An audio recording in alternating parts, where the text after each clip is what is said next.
Full.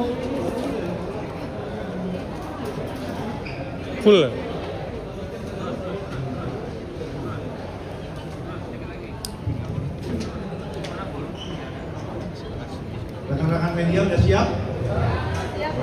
Udah siap?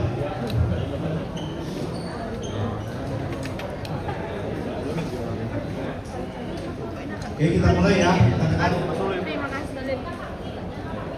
Oh, nggak nyala. Speaker nggak nyala, speaker nggak nyala. Tolong dicek B. Kurang colok, kurang colok.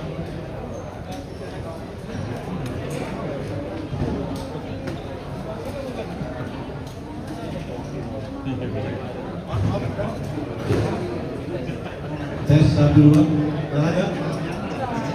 1 2, 1 2. Nyala nggak, Dik? Oke. Ini juga nyala ya? Kedengaran yang belakang? Oke? Bismillahirrahmanirrahim. Assalamualaikum warahmatullahi wabarakatuh. Selamat sore, salam sejahtera, salam, om swastiastu, namo buddhaya, salam kebajikan.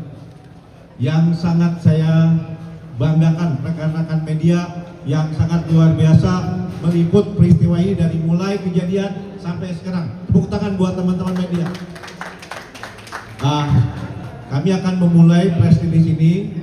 Saya didampingi oleh Pak Kepala Basarnas, lalu oleh Pak Dirjen Perhubungan, Jasa Raharja, dari kepolisian, dari Pemda, dari teman-teman Angkatan Laut, dari Pelindo, dan dari SOP. Ini dari mana nih? SOP. Nah, ini juga ikut yang bersama kita dari yang mewakili owner pemilik kapal. Rekan-rekan media, sekali lagi kita sangat berduka cita atas kejadian yang menimpa saudara-saudara kita yang kemarin kejadian. Alhamdulillah hari ini semua proses selesai. Pada saat kejadian, negara sudah hadir. Kemarin Pak Menteri dengan instansi terkait berada di sini, langsung memimpin proses penyelamatan evakuasi, dan hari ini selesai. Sebelum hari ini kita melaksanakan kegiatan asuransi untuk memberikan hak-hak kepada keluarga korban atau korban yang mengalami kecelakaan dalam kapal kebakaran ini. Inilah salah satu wujud nyata dari asa cinta Presiden, di mana negara hadir bila ada masyarakat yang mengalami masalah atau bencana. Alhamdulillah berkat doa, dukungan, doa, kerjasama, sinergi ini, semua instansi terkait di sini, semua proses berjalan dengan lancar. Dan tadi teman-teman turut menyaksikan dan jadi saksi bagaimana evakuasi yang dari Masa Lembo sebanyak 62 orang berjalan dengan lancar, dan saudara-saudara kita tadi dibawa ke sebuah hotel untuk istirahat dan proses selanjutnya. Ya, perusahaan sudah menanggung proses untuk itu. Pada kesempatan ini saya izin menyampaikan terima kasih kepada semua pihak yang telah ikut berkontribusi, mendukung, dan ikut mendoakan semua proses berjalan dengan lancar. Rekan-rekan sekalian, sesuai dengan tupoksinya, masalah data dan yang lainnya, saya akan memberikan kesempatan bagaimana proses penyelamatan masyarakat yang terjadi korban bencana itu menjadi tanggung jawab Kepala Basarnas. Waktu dan tempat kami persilakan kepada Kepala Basarnas. Silakan.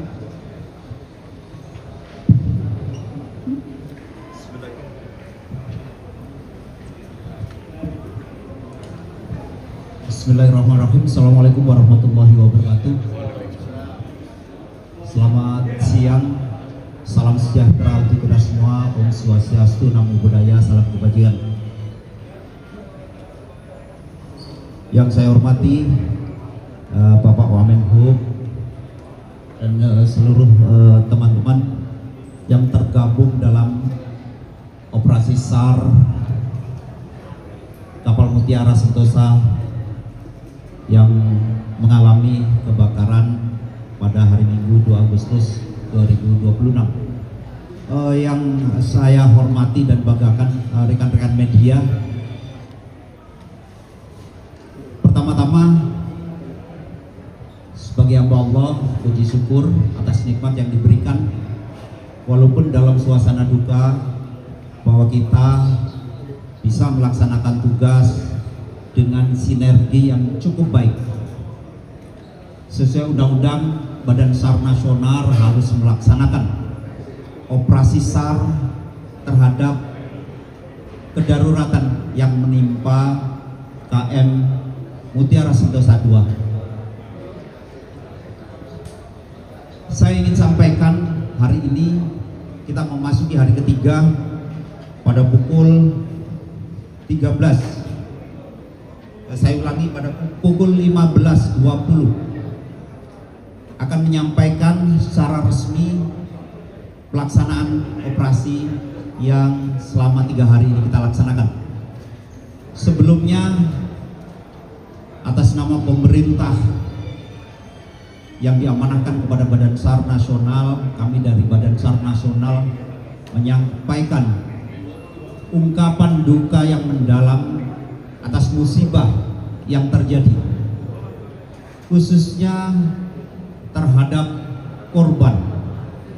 Begitu juga dengan rasa sedih yang mendalam, ada 5 korban yang kita evakuasi dalam kondisi meninggal dunia. Yang berikutnya, saya ingin menyampaikan hasil operasi yang kita laksanakan sejak hari Minggu sampai siang hari ini. Tentunya dinamika yang berkembang cukup dinamis dan rekan-rekan media juga memonitor dari awal. Badan SAR Nasional tetap konsisten melaksanakan tugas dalam proses pencarian korban. Namun dari rekan-rekan mempertanyakan terkait dengan jumlah manifest yang ada di dalam kapal yang mengalami musibah. Dan setelah kita konfirmasi antara dari Kesah Bandaraan dengan owner yang mengoperasikan kapal Mutiara Sentosa II, hari ini dihadiri juga Bapak Wamen, kita mendapatkan data real bahwa jumlah korban yang berada dalam kapal yaitu 238 orang. Dari 238 orang, bahwa operasi dilaksanakan pada hari Minggu kira-kira mulai 2 jam setelah kapal mengalami kebakaran, yaitu pukul 06.00 diperkirakan. Jadi selama 2 jam para korban terapung di perairan yang kira-kira berjarak 57 nautical mile dari Surabaya. Dan evakuasi alhamdulillah dilaksanakan oleh teman-teman pengguna jasa layanan transportasi, di mana saya sampaikan bahwa yang pertama, kapal Meratus Pematang Siantar mengevakuasi 110 penumpang dalam kondisi selamat dan 2 dalam kondisi meninggal dunia. Kemudian kapal TB Hasnur mengevakuasi 62 korban dalam kondisi selamat. Kemudian kapal SAR Permadi mengevakuasi 9 korban dalam kondisi selamat. Kemudian kapal Selaras Mas mengevakuasi 13 korban dalam kondisi selamat. Kemudian KRI Nala, hasil transfer dari kapal-kapal yang melaksanakan evakuasi, total penumpang yang dievakuasi 30 dalam kondisi selamat dan 2 dalam kondisi meninggal dunia. Kemudian yang terakhir, dari kapal Mutiara Verindo 1 mengevakuasi 8 korban dalam kondisi selamat dan 1 kondisi meninggal dunia. Jadi selama 3 hari, selain kami melaksanakan operasi, kami mengumpulkan data-data sementara yang mungkin nanti bisa menjadi bahan masukan dari teman-teman KNKT, bahwa pada saat kedaruratan terjadi, broadcast yang dilakukan oleh kru kapal, menurut saya dari komunikasi saya cukup bagus, sehingga seluruh penumpang termasuk awak kapal bisa bergeser dari tempat yang tadinya berada tersebar dalam kapal, bisa menuju ke anjungan, dan bisa diinstruksikan untuk memakai life vest atau life jacket secara keseluruhan. Dan itu juga saya konfirmasikan kepada korban-korban yang 1 hari kemarin sudah bisa dievakuasi. Jadi dari informasi yang kita dapat, bisa dipastikan bahwa seluruh korban telah memakai life jacket, sehingga dari total 238 korban yang menceburkan diri ke laut, semuanya bisa kita evakuasi. Walaupun dengan berat hati, dengan kesedihan kita, ada 5 korban yang harus kita evakuasi dalam kondisi meninggal dunia. Kemudian kondisi dari beliau-beliau almarhumah yang meninggal dunia, saya sampaikan juga bukan karena terbakar, namun karena memang posisi dari anjungan terhadap air ini dalam kondisi normal kira-kira lebih dari 7 meter.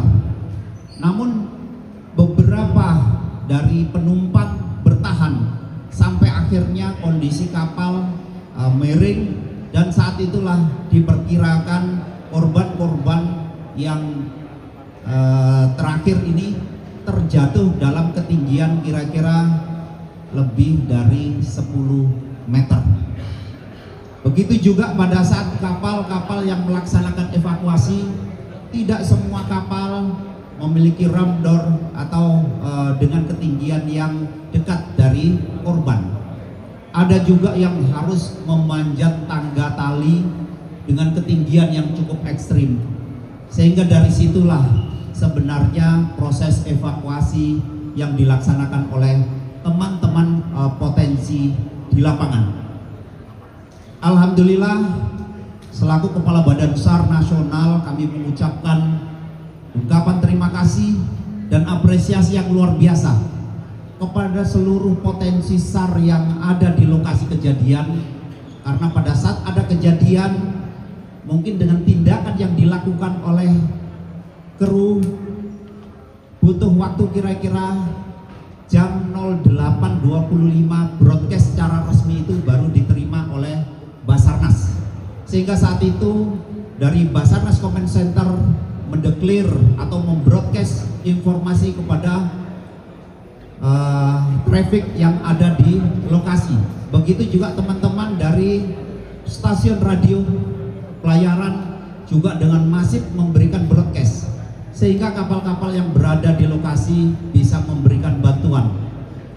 Karena itu saya sampaikan secara resmi kepada rekan-rekan media bahwa dengan jumlah penumpang yang kita konfirmasi 238, di mana ada cabin crew, kemudian ada penumpang, dan juga ada tenaga bantuan operasi yang ada di kapal itu, sementara bisa kita sinkronkan bahwa jumlah korban dan juga jumlah penumpang yang ada di dalam kapal sementara sesuai.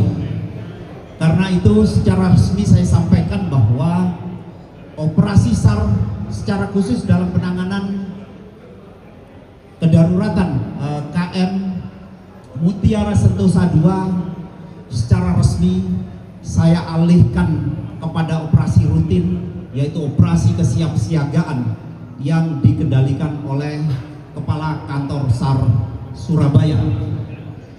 Namun pelaksanaan operasi rutin ini tetap akan kami fokuskan kepada perairan di mana lokasi kejadian terjadi.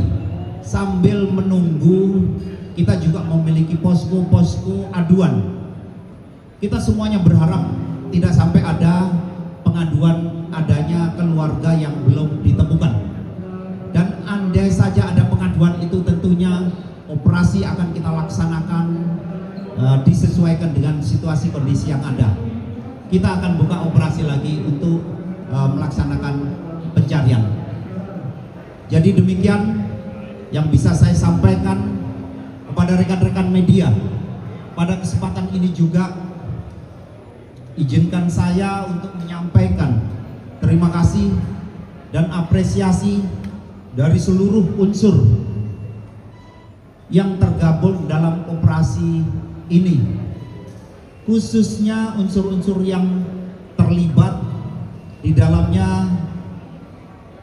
Kami bacakan satu persatu. Yang pertama, dari unsur TNI, dari Koarmada juga tergabung. Dari kepolisian juga, saya ulangi, dari TNI dan kepolisian membantu, baik itu unsur SAR udara dan juga unsur SAR laut. Kemudian teman-teman dari KSOP utama Tanjung Perak Surabaya, dari VTS Surabaya, dari Srop Kalianget, KSOP Kalianget, Srop Masalembo.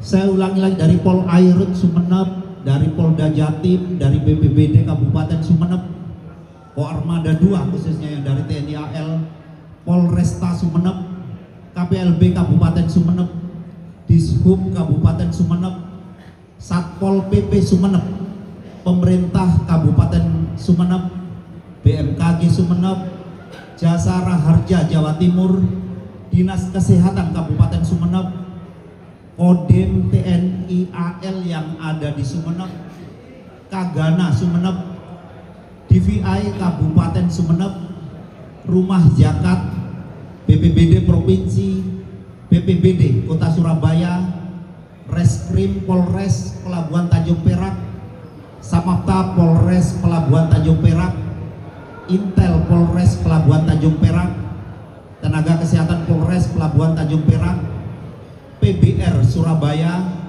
DVI Polda Jatim, Reserse Polda Jatim, Ditpol Airut Polda Jatim, Bidokes Polda Jatim, Jasa Raja Wilayah Jatim, KP3. Dan mohon maaf, mungkin kami tidak mengucapkan secara urut, khususnya dari teman-teman Forkompimda, baik itu provinsi maupun yang ada di wilayah Tanjung Perak ini. Kemudian begitu juga sarana laut yang melaksanakan, membantu tugas yang dikerahkan. Saya sebutkan kepada teman-teman media. Yang pertama, selain dari kapal SAR dari Basarnas, saya sebutkan KRI Nala 363 dari Armada 2, kapal Meratus Pematang Siantar TB Hasnur 26, Transco Arapura, Meratus Project 3, Prakarsa Mas, SC Aila 17, Alkon Daniel, Selaras Mas, KRI Bung Hatta 370, KN Masalimbu, KN Grantin P211, dan yang tadi saya sampaikan Heli AW 169 Polda Jatim, Kasa Patmar N212 TNI AL. Saya pastikan bahwa kelancaran operasi yang kita laksanakan ini tidak hanya karena komunikasi, tidak hanya karena koordinasi, juga bukan karena kolaborasi, lebih dari itu karena sinergitas yang kita laksanakan, saling isi mengisi dari unsur darat, unsur udara, bahkan unsur laut, semuanya saling bantu membantu dalam pelaksanaan operasi kemanusiaan yang kita laksanakan bersama. Dan juga terakhir, terima kasih kepada rekan-rekan media yang dengan setia bisa mengikuti kegiatan kita, dan harapan saya untuk ikut juga menyampaikan kondisi real di lapangan. Tentu dalam proses ini kita lebih banyak menggunakan komunikasi atau pekerjaan secara manual, sehingga memungkinkan terjadi adanya salah informasi, sehingga kita memang menunggu sampai akhirnya kita melibatkan teman-teman kepolisian untuk mengambil data, baik itu kepada kru, kepada korban, dan itulah yang kita rapat koordinasikan hari ini di bawah pemimpin dari langsung Bapak Wamenhub. Sekali lagi, itu yang bisa saya sampaikan secara resmi. Terima kasih untuk semuanya. Mudah-mudahan operasi kemanusiaan yang kita laksanakan ini merupakan wujud nyata bahwa kita hadir pada saat teman-teman mengalami kedaruratan. Kami mewakili pemerintah mengucapkan terima kasih kepada semua, dan juga memohon maaf apabila ada hal-hal yang memang tidak bisa tersampaikan dengan detail dari apa yang sudah kita laksanakan selama ini. Itu yang bisa saya sampaikan, kurang lebihnya saya mohon maaf. Saya akhiri. Wassalamualaikum warahmatullahi wabarakatuh. Selamat sore. Om Santi Santi Satya. Selesai. Terima kasih Kepala Basarnas. Rekan-rekan, seperti biasa pertanyaannya pasti apa penyebab kecelakaan? Itu akan diselidiki oleh KNKT sebelah saya. Kami memerlukan waktu untuk itu, ya. Akan ada proses pemeriksaan dengan dari KNKT, ya. Udah dimulai dong, sudah pasti. Tapi kan perlu waktu, ya. Begitu juga kami minta bantuan Polda untuk memeriksa hal-hal yang lain. Jadi pemeriksaannya itu nanti akan kita laporkan kepada umum sesudah dilaksanakan pemeriksaan oleh KNKT dan Guntur Natu. Saya juga menyampaikan terima kasih kepada Jasa Raja yang telah membantu kegiatan ini, Pelindo, dan dari pihak perusahaan juga, dan yang paling penting ya teman-teman media yang sudah sabar. Saya buka pertanyaan, silakan sebutkan nama. Saya Tika dari Kompas TV, Pak. Ya. Izin ini soal bangkai kapal, apakah bagaimana sekarang kondisinya, titiknya di mana, mungkin apakah nanti juga akan dilakukan proses evakuasi? Oke.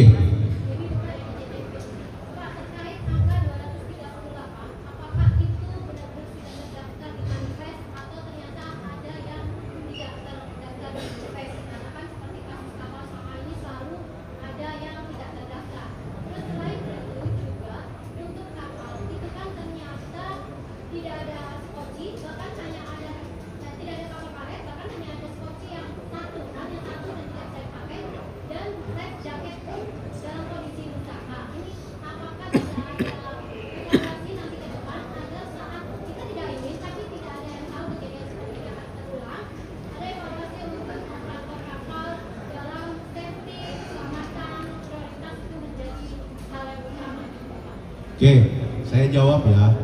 Angka 238 sudah kita konfirmasi. Konfirmasi berdasarkan pendaftaran pembelian tiket yang sudah dilaksanakan secara online oleh pihak perusahaan. Jumlahnya 238, termasuk dari nahkoda. Karena nahkodanya ikut selamat, jadi kita tanya juga sama dia. Angkanya 238. Namun teman-teman media tadi disampaikan oleh Pak Kapolres Basarnas, kita juga mengantisipasi apabila ternyata masih ada, kita buka posko pengaduan.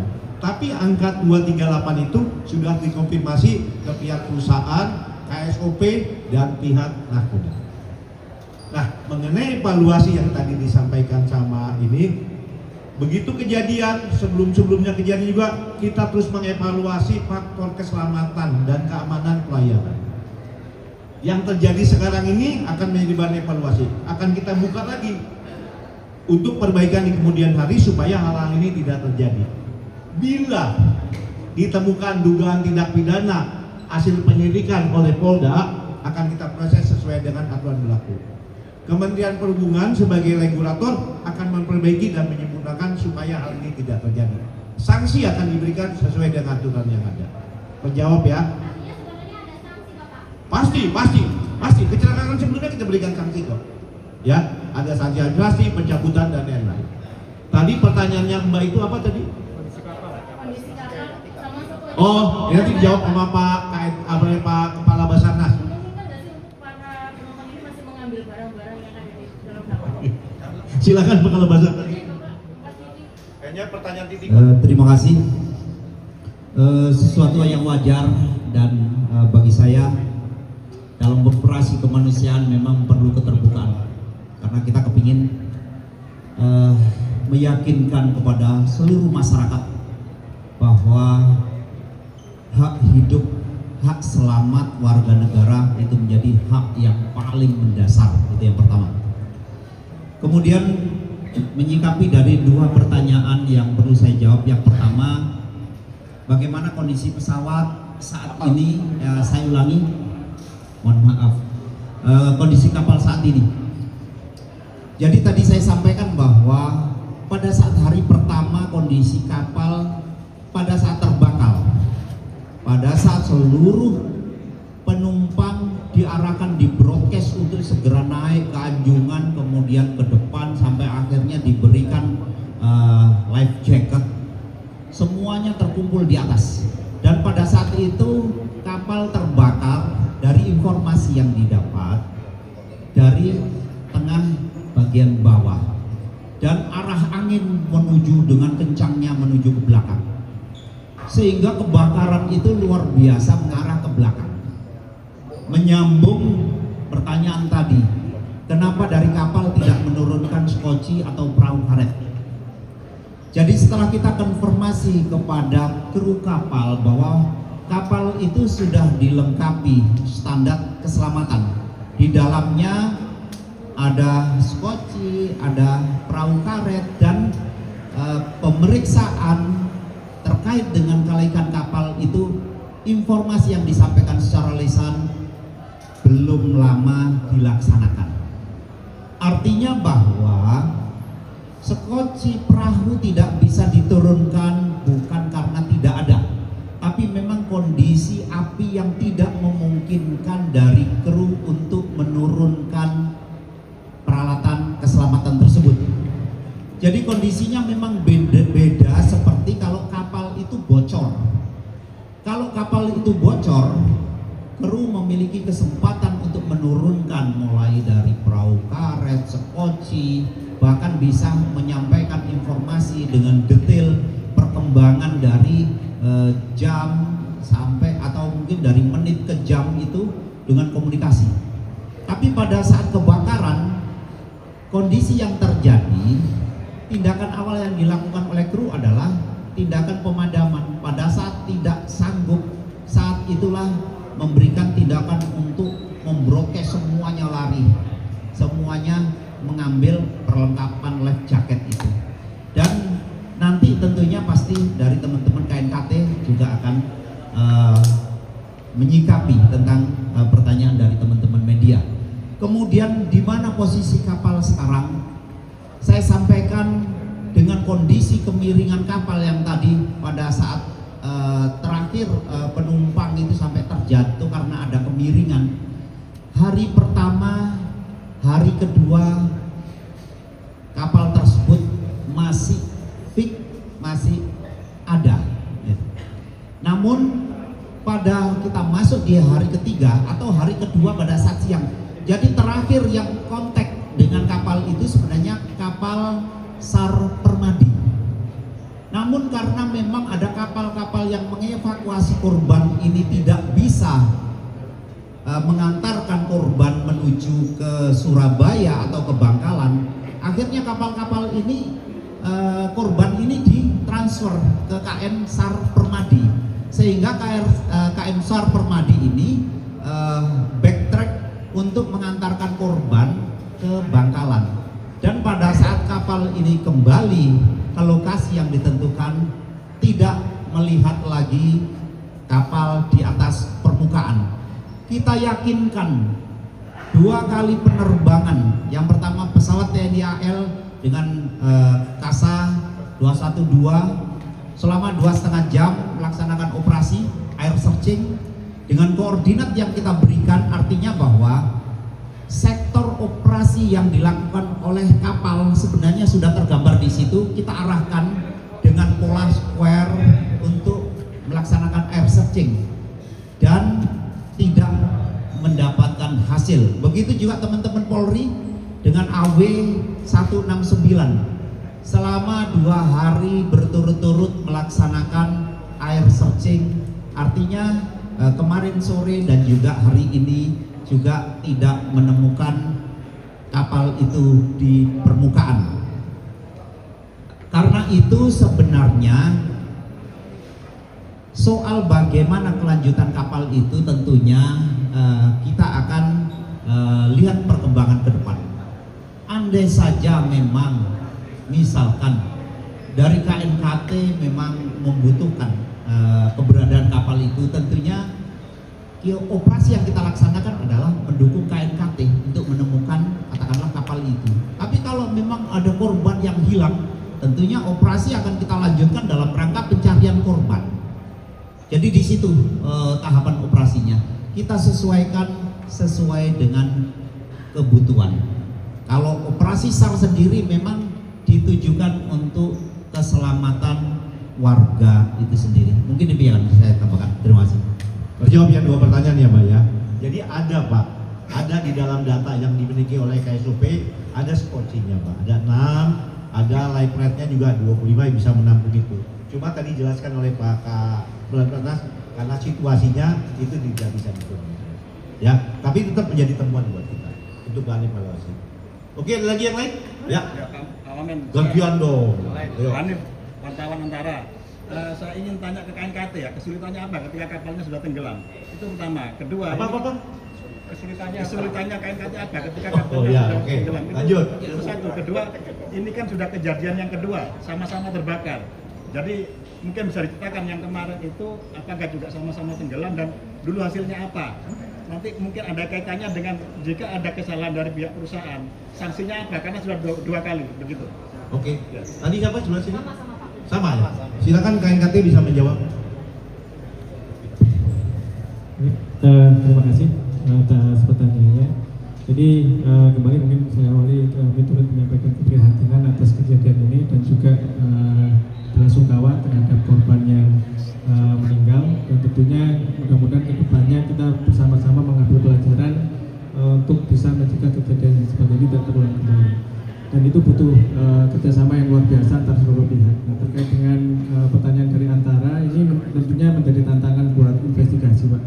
Jadi idealnya memang kita harus menemukan sampai sedetail mungkin evidence yang akan mendukung analisis kita, terutama kondisi kapalnya. Nah, dalam posisi saat ini ada kemungkinan kapal itu sudah tidak ada di permukaan lagi.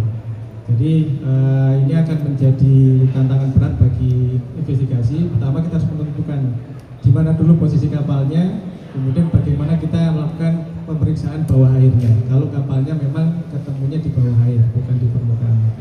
Jadi tentunya ini tidak mudah dengan kondisi seperti ini. Itu di laut terbuka, kedalamannya sekitar 50 meter. Resource-nya tentunya akan lebih besar lagi dibutuhkan kalau dibandingkan dengan kejadian tahun kemarin. Tidak kalah menantangnya sebenarnya karena geografi perairannya juga harus kuat, tetapi alhamdulillah waktu itu ditemukan. Dan kondisi saat ini tentunya kita membutuhkan dukungan dari berbagai pihak untuk membantu investigasi ini, dan tentunya tidak hanya dalam konteks pemeriksaan bagi kapal, tentunya dalam lingkup investigasi yang lebih luas lagi. Mudah-mudahan ini menjawab pertanyaan dari Antar. Terima kasih. Ada lagi yang lain? Udah dong gantian, Kak. Ya itu. Dari Indonesia, Pak. Pak, sebenarnya seperti apa untuk kelayakan kapal itu supaya bisa berlayar dari otoritas pelabuhan Indonesia Bandar? Terus yang tadi disebutkan, cuman ada 1 spoji. Apakah 1 spoji itu memang cukup untuk seluruh penumpang seperti itu. Tadi saya sebutkan ada 6 skoci di kapal itu Pak. Cuma bisa turun 1 skoci karena kebakaran. Masalah soal kelaikan, silakan Pak Dirjen Laut bisa menjelaskan. Baik, terima kasih. Menambahkan sedikit mengenai kelautan kapal atau kelautan pelayaran. Yang pertama mengenai kapalnya seluruh baik kondisi maupun peralatan itu ada semua, dan untuk kapal ini sudah kami rem cek di bulan Juli, jadi belum terlalu lama, dan hasil penilaian itu layak laut.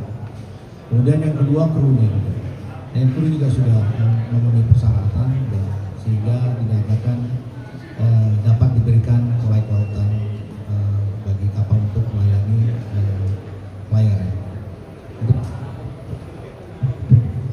Saya rasa itu sudah terjawab ya rekan-rekan. Terima kasih atas kehadirannya, semangatnya. Tolong beritakan untuk edukasi dan buat keselamatan kita bersama. Kurang lebihnya mohon maaf. Billahi taufiq hidayah. Assalamualaikum warahmatullahi wabarakatuh. Perindo, terima kasih ya Perindo, terima kasih.